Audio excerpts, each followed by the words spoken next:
बहुत प्राचीन काल की बात है। जब सृष्टि की रचना का प्रारंभ हुआ तब ब्रह्मा जी ने अपने तप और संकल्प से मनु की उत्पत्ति की।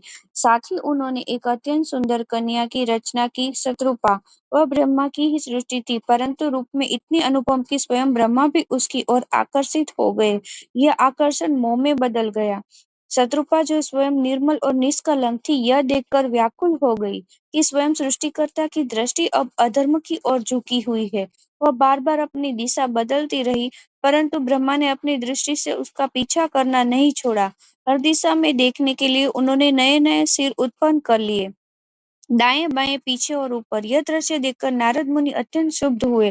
वे जानते थे कि यदि यह आचरण यूं ही चलता रहा तो सृष्टि की मर्यादा ही नष्ट हो जाएगी।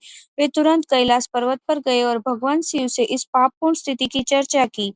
शिव, जो स्वयं धर्म के रक्षक है, न्यायप्रिय और कठोर निर्णय लेने वाले हैं, इस अन्याय को सहन नहीं कर सके।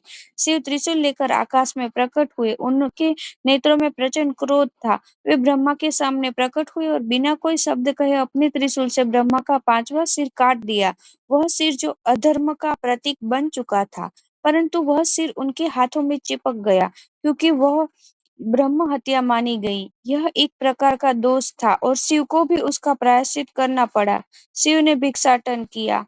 हाथ में कटे हुए सिर के साथ वे नगर-नगर गए ताकि इस दोष से मुक्त हो सके।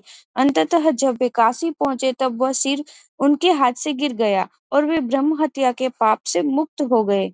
इस कारण काशी को मोक्षदायिनी और शिव की निवास भूमि कहा गया है।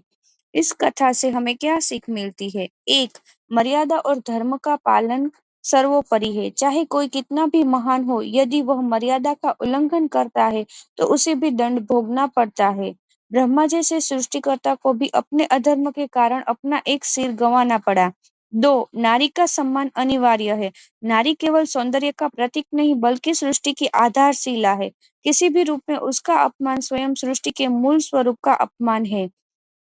3, दंड केवल न्याय नहीं, शुद्धि का साधन है। शिव ने ब्रह्मा को दंडित करके यह सिद्ध किया कि अधर्म का नाश आवश्यक है, किंतु स्वयं को भी उन्होंने दंड देकर यह